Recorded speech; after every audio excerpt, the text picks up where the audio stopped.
Have you ever found yourself lying awake at 2 in the morning, staring at the ceiling, replaying an argument that happened 5 years ago? You know the exact moment I am talking about. The betrayal, the humiliation, the sharp sting of an unfair comment. The event is completely in the past, yet your heart is racing, your jaw is clenched, and your breathing is shallow. It feels as though the threat is in the room with you right now. That is because, as far as your nervous system is concerned, the threat is actually in the room. The human brain is an extraordinary time-traveling machine, but it has a very poor sense of chronological reality when it comes to trauma. When you recall that painful memory, you are not simply reviewing a mental file. You are initiating a full-system biological cascade. Stress hormones flood your bloodstream, your muscles tighten, and your cardiovascular system prepares for combat. Which fundamentally changes how we need to think about holding a grudge. We are often taught that forgiveness is a moral virtue, a high-minded ethical choice. But what if it is not about morality at all? What if holding onto a resentment is actually a deeply ingrained biological survival loop, and forgiveness is the only way to hack our own neurobiology? That is exactly the paradigm shift modern neuroscience is bringing to the table. We have to look at this through the lens of evolutionary biology. The human brain did not evolve to make you happy, peaceful, or morally superior. It evolved to keep you alive. From that perspective, forgetting a danger could be a fatal error. Your nervous system prioritizes survival over your emotional peace of mind. So if I am holding on to a bitter resentment toward a former friend or a toxic colleague, my brain thinks it is doing me a favor. It is keeping that memory active to protect me from being hurt again. Precisely. We call this the negativity bias. Evolution strongly favored organisms that remembered danger with intense clarity. If our ancestors remembered where the sweet berries grew, that was nice, but if they forgot where the tiger lived, they died. Therefore, painful experiences activate the brain's emotional salience systems far more intensely than positive ones. The brain stores these negative memories with the highest possible survival priority. It is like the brain is Velcro for negative experiences and Teflon for positive ones. But let us dig into the mechanics of this. What exactly is happening inside the brain when someone wrongs us and we just cannot let it go? At the very center of this process is a small almond-shaped structure deep within the temporal lobe called the amygdala. You can think of the amygdala as the brain's radar system, constantly scanning the environment for threats. It rapidly evaluates everything for fear, danger, and deeply importantly, social rejection or betrayal. I find that fascinating. The idea that social rejection is processed in the same way as physical danger. Does the amygdala really not know the difference between a predator jumping out of the bushes and a colleague taking credit for my work? It barely distinguishes between the two. The overlap in the neural pathways is staggering. Social pain, humiliation, and betrayal activate many of the exact same circuits involved in physical survival stress.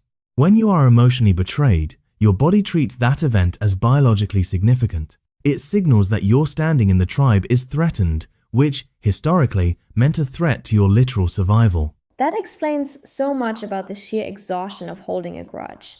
If my nervous system is partially trapped in defense mode because I'm angry at someone, there has to be a physical cost to that. It cannot just be an emotional burden. The metabolic cost of resentment is massive. It is incredibly expensive for the body to maintain a state of chronic vigilance. When you continuously rehearse those painful memories, you are repeatedly reactivating your stress physiology. You are elevating your cortisol levels, keeping your sympathetic nervous system, your fight or flight response switched on, and driving up inflammatory signaling throughout your body. It is like leaving a heavy application running in the background of your smartphone. It just quietly drains the battery until the whole system shuts down. That is a perfect analogy. Over time, this chronic background stress begins to degrade your physical architecture. It disrupts your sleep architecture, suppresses your immune function, places wear and tear on your cardiovascular system, and severely impairs your emotional regulation. You are quite literally paying a biological price for unresolved stress. Which brings up a slightly philosophical yet terrifying question. If holding on to anger is literally destroying our cells, raising our blood pressure, and exhausting our immune systems, why is it so incredibly hard to just let it go? If it is so bad for us, why does the brain resist forgiveness with such ferocity? Because the nervous system is terrified of vulnerability. The subconscious logic of the brain is very simple.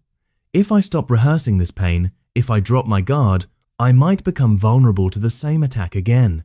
Resentment creates a very convincing illusion of psychological protection. Wow, an illusion of protection. So we are wearing our anger like a suit of armor, completely unaware that the armor is actually lined with poison. Exactly. The nervous system strongly prefers a familiar stress over an uncertain safety.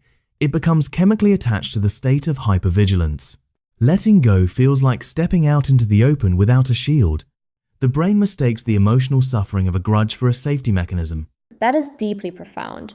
We mistake our suffering for our safety, but we are not doomed to stay in this loop, right? Because if biology got us into this trap, biology must have a mechanism to get us out. Let us talk about the prefrontal cortex. How does higher cognitive processing step in to save us from the amygdala? This is where the concept of forgiveness shifts from being a passive hope to an active neurological practice. The prefrontal cortex is the evolutionary masterpiece of the human brain. It sits right behind your forehead and is responsible for impulse control, long-term reasoning, perspective taking, and emotional reframing. You can think of it as the wise CEO of the brain. So, if the amygdala is the alarm system screaming that there is a fire, the prefrontal cortex is the rational manager looking at the data and saying, actually, that is just burnt toast. We can turn the alarm off. Exactly right. The prefrontal cortex has the ability to send inhibitory signals down to the amygdala to calm it down. Through conscious reinterpretation, we can modulate our own reactivity. Now, it is crucial to understand that forgiveness does not mean erasing the memory. You will still remember what happened, but through the prefrontal cortex, you can alter the emotional charge associated with that memory. You recontextualize the pain. It sounds like forgiveness is essentially a form of neuroregulation. It is a deliberate rewiring process. It is the ultimate application of neuroplasticity. The brain is not hardwired. It is incredibly plastic and changeable. Every time you catch yourself spiraling into a bitter memory and you consciously choose to take a deep breath, reframe the narrative, and step out of the loop, you are weakening the neural pathway of resentment and strengthening the neural pathway of emotional regulation. It is like hacking a path through a dense jungle. The resentment pathway is a beautifully paved 6-lane highway because you have driven down it thousands of times. The forgiveness pathway is overgrown and difficult to navigate, but the more you walk it, the clearer it becomes, while the highway slowly gets reclaimed by the jungle. A brilliant way to visualize it. And this rewiring happens through repetition. Practices like mindfulness, breath regulation, cognitive therapy, and deep social connection all serve to alter this circuitry over time. The nervous system has to be taught that it is safe. Emotional liberation is not a magical event. It is a biologically trainable skill. I want to pivot slightly to how this feels in the physical body, because when we talk about neural pathways, it can sound very abstract, very in the head. But emotional pain is deeply embodied, isn't it? When I am angry, I feel it in my tight shoulders, my shallow breathing, the knot in my stomach. Absolutely. The brain and the body are not separate entities. They are a continuous, bidirectional feedback loop. Trauma and chronic emotional stress heavily influence your physical posture, your baseline muscle tension, and your autonomic nervous system balance. The body physically stores the memory of the emotional state, which means you cannot just intellectualize forgiveness. You cannot just sit there and say, I forgive them, if your fists are clenched and your jaw is locked. Precisely. Intellectual forgiveness is only half the battle. If your physiology is still bracing for an impact, the forgiveness has not fully integrated. This is why somatic practices, things that regulate your breathing and heart rate variability, are so critical. The nervous system must receive physiological proof that the threat has passed. Heart rate variability, or HRV, that is becoming such a massive metric in the health space right now. People are wearing smart rings and watches to track their sleep and their recovery. How does that technology intersect with what we are talking about today? Are we looking at a future where we can actually measure the neurobiology of forgiveness? We are already standing on the edge of that future. Emerging technologies are continuously monitoring stress physiology. By tracking fluctuations in HRV, autonomic balance, and sleep architecture, we can actually see the metabolic toll of a grudge, and, conversely, the biological recovery that happens when someone truly lets go. That is absolutely mind-blowing. Imagine looking at your health data and seeing the exact moment your nervous system finally released a decade-old resentment. Your HRV goes up, your resting heart rate drops, your sleep cycles deepen.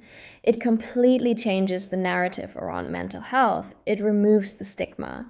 It completely removes the stigma because it reveals the mechanical truth. Mental healing is not a sign of emotional weakness, nor is it a purely spiritual endeavor. It is literal nervous system recovery.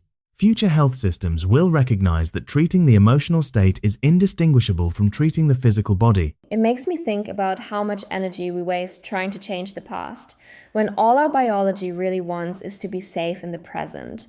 If we stop looking at forgiveness as a gift we are giving to the person who wronged us, and start looking at it as a biological imperative for our own survival, it changes everything. It shifts the power dynamic entirely back to you.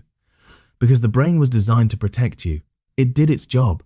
It kept that painful memory alive to ensure you survived.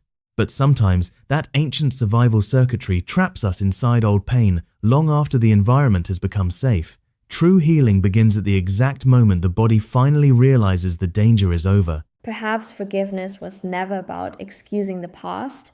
Perhaps it was always about freeing the nervous system from endlessly reliving it. Peace, it turns out, is a biological state.